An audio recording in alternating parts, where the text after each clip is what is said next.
Hi, this is Dan from Bible Prophecy and Truth, and I'm going to be talking about the question that's so prevalent in the world today: when is the end of the world?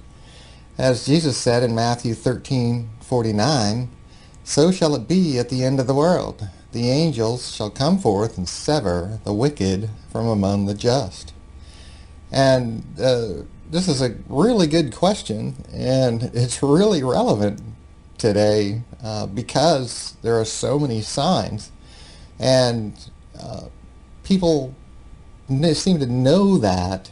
They just seem to know that there's something going on, but a lot of people don't know what, especially non-Christians. And so before we look at the signs and everything Jesus told us, let's ask the question, what is the end of the world? Because most people don't really know what the end of the world is. They just know that there's something, there's some Armageddon, there's some, world destruction, there's some chaos, or there's some, there's a lot of movies about that.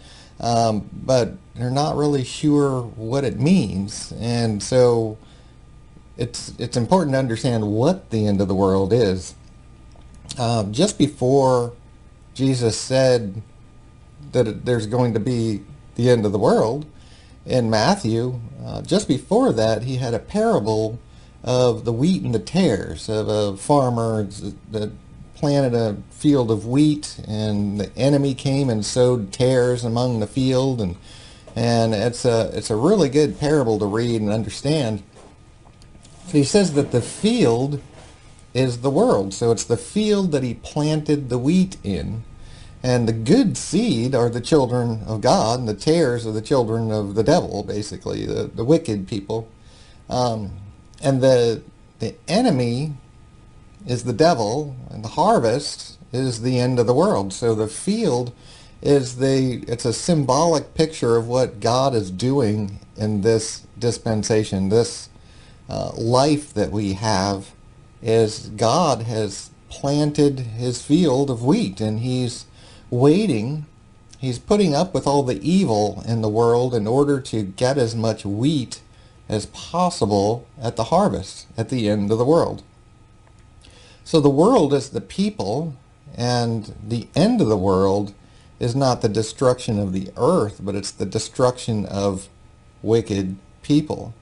And that's what the end of the world is. It's not an Armageddon. It's Jesus returning, taking over the world, and destroying those that destroy the earth, as he says. So let's go back to the question, when is the end of the world?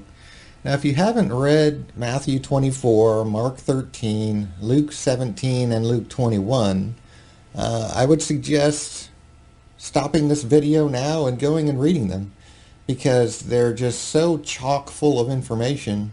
They're all the same discourse, the same conversation he had with the disciples, but they each have some additional information. So we have to put them all together to get the whole story, just like we put all four of the Gospels together to get the whole story of Jesus, and many other examples in the Bible where you have to put all the different places together that talk about the same thing together in order to get the whole truth. So in Matthew 24, Mark 13, Luke 17, and 21, Jesus is talking about the last days. The disciples asked him, what will be the signs? How will we know?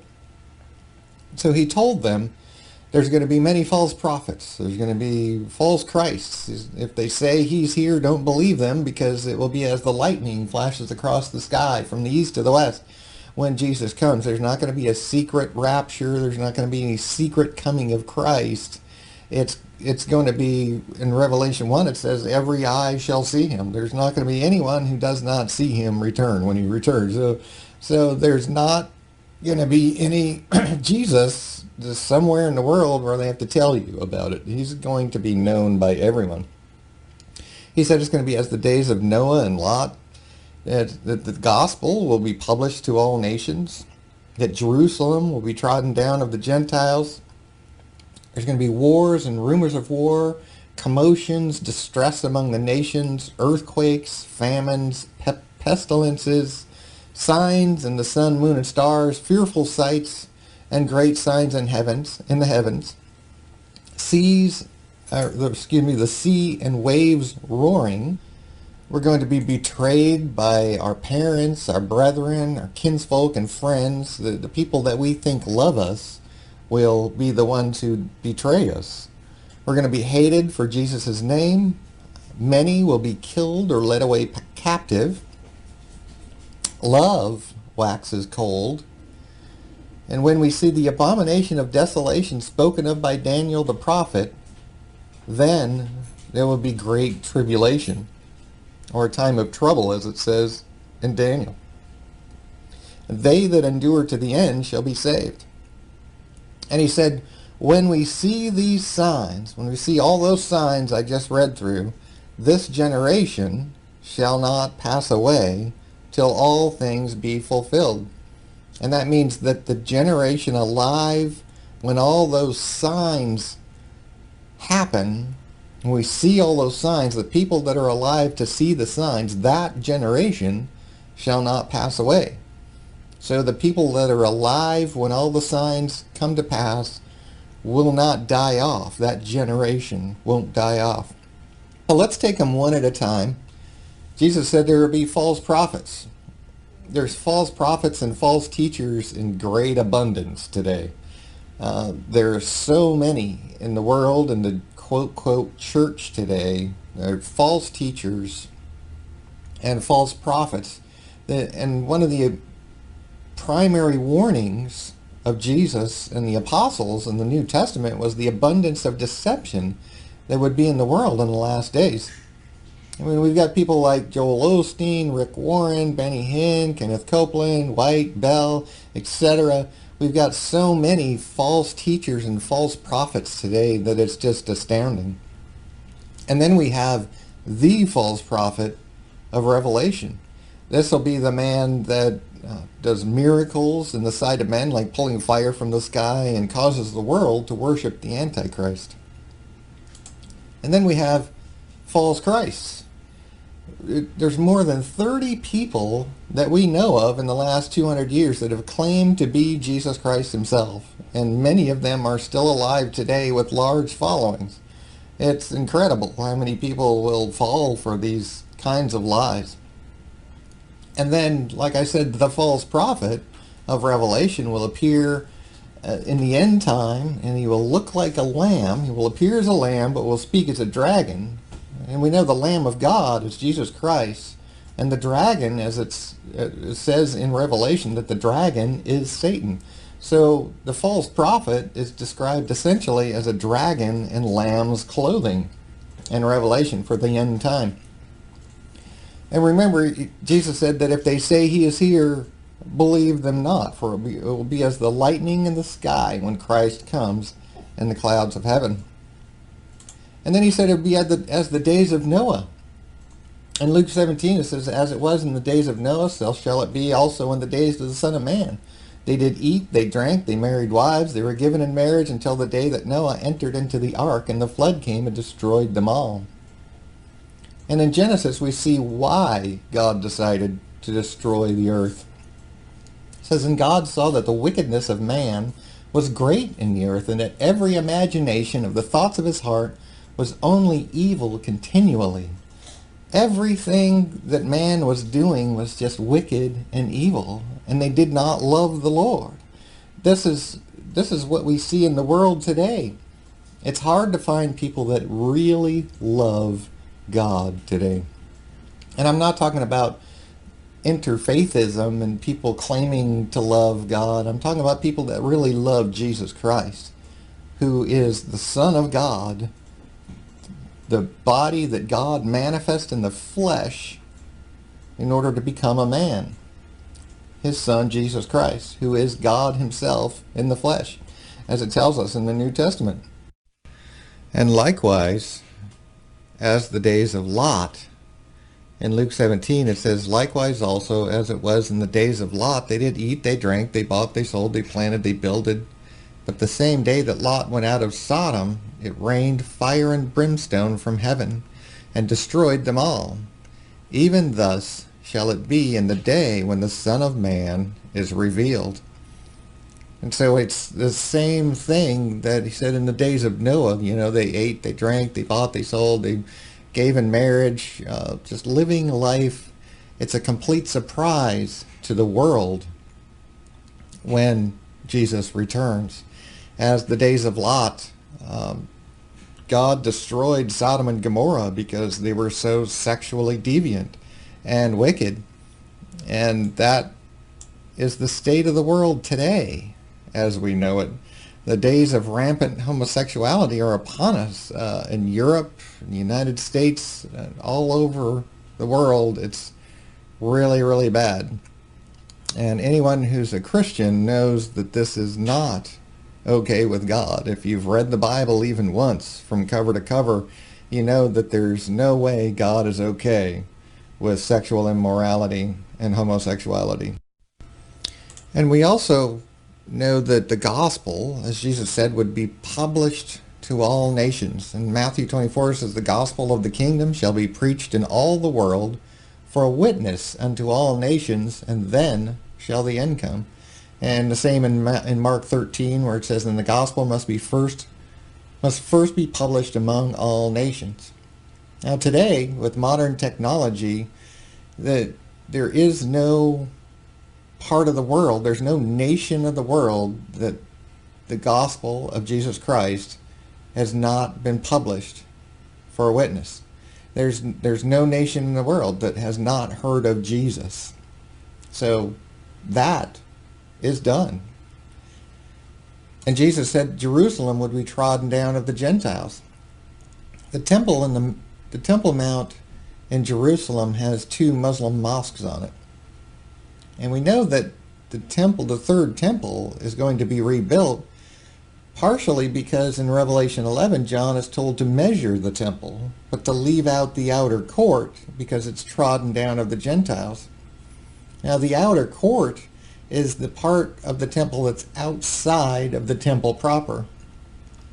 And if you've ever been in Jerusalem, actually been on the Temple Mount, you know that there's a little place called the Dome of the Spirits where they think that the actual original Holy of Holies was in the temple. And in that area of the Temple Mount, it's a big, huge, flat area with nothing on it. There's ample room to build the temple there without touching the mosque that's in the temple, on the Temple Mount. So a lot of people believe that the mosque has to be destroyed or torn down before we can rebuild the temple, but that's not true. There's room to build it on the Temple Mount without touching the mosque. And that's why Jesus is told to measure the temple, but to leave out the outer court, because the mosque will be out there in the outer court. It's trodden down of the Gentiles, and a Gentile is anyone who is not a Jew. And East Jerusalem is occupied by Muslims. The West Bank, which was the area of Judea in Jesus' time, is also occupied by Muslims. So the city of Jerusalem is trodden down of the Gentiles today. He said there would also be wars and rumors of wars, commotions, distress among the nations. And when we look at the world today, there's wars everywhere. There's wars in Africa and Asia, Nigeria, Sudan, the Congo, Somalia, and Africa and Asia. We've got ISIS. We've got Afghanistan. We've got Syria, Israeli, Palestinian conflict, Egypt, Pakistan, Yemen. These are countries that are at war now, right now, in the world. And then rumors of wars.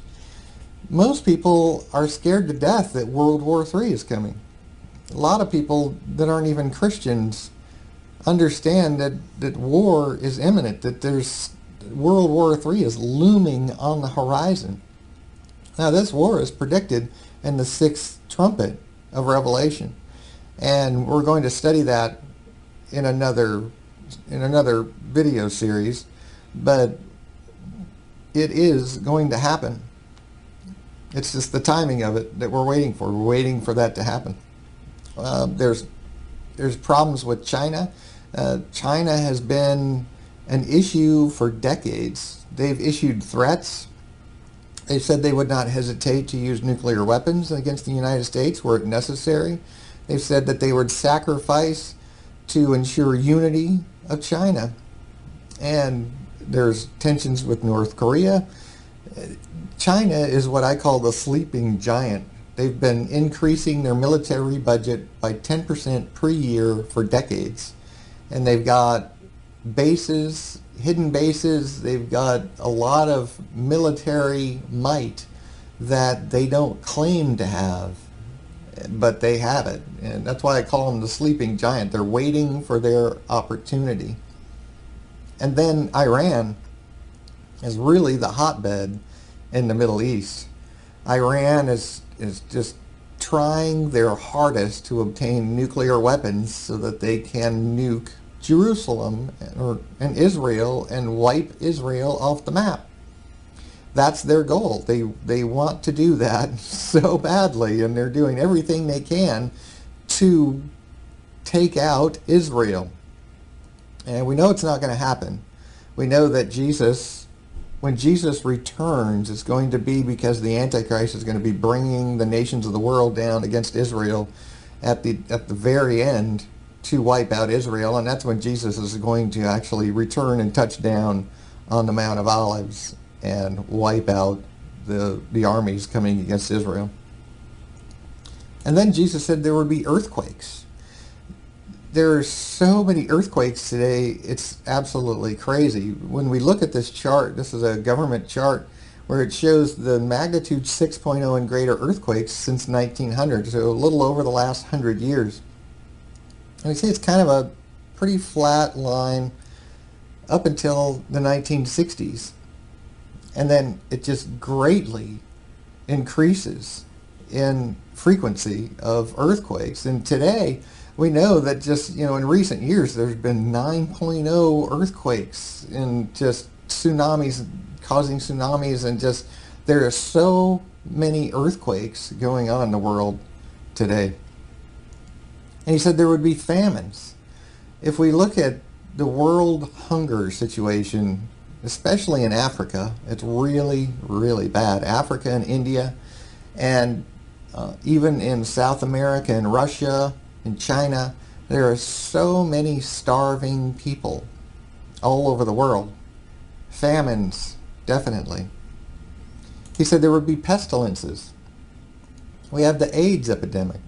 We have flus in abundance. We have the bird flu, the swine flu, this flu, that flu, the other flu, right? I mean, there's so many flus today that are killing people. We have resurgence of old plagues. Most people don't know, but the plague has actually resurfaced in the world. The scarlet fever as well, and mumps and measles we thought we had control of, but we don't. They're resurfacing, becoming a problem. And then we have diseases like tuberculosis, cancer, brain diseases. There's so many quote, quote, pestilences in the world today. And then Jesus said that we would see signs in the sun, moon, and stars. There would be fearful sights and great signs in the heavens. I don't know if you know about the alignment that happened in September 2017, but there was all this hype about the end of the world was coming in September 2017, and everybody was predicting Armageddon, and of course it didn't happen, but it's one of those things that's a sign in the heavens. It's an alignment of the planets that happens only once every 7,000 years, and it happened in September 2017. There's been a lot of studies that show there have been a lot of increase in solar activity in recent decades. The sun is acting up. There's a lot more activity than there used to be. There's rumors and fears of asteroids. There's a lot of articles published and on the web and all over where people are seriously afraid that there's asteroids out there that we're going to miss, that we're not going to see, and they're going to hit the Earth and cause a catastrophe. There's things like hidden planets like Nibiru, where we don't know that there's a planet out there, and it'd be kind of hard to hide a planet, but what they found is that there's gravitational force somewhere in our solar system that can't be accounted for by any of the known planets, and that's why they think, there's this idea that there's a hidden planet out there, and they call it Nibiru. We don't know what it is, but we do know that there's some kind of gravitational force out in our solar system that we can't see. So there's definitely sights and signs in the heavens. There's things going on that we can't explain. Jesus said the sea and the waves would be roaring.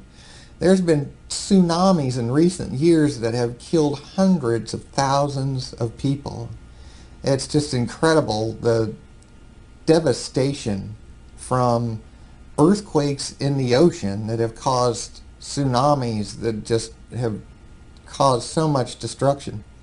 And here's another chart where it shows the International Disaster Database, again, in the last 100 years, where you can see that it was very, very small, very level up until around the 1960s.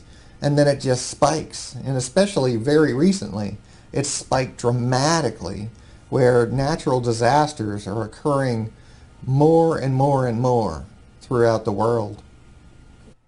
This is the end of part one of When is the End of the World. See part two to continue.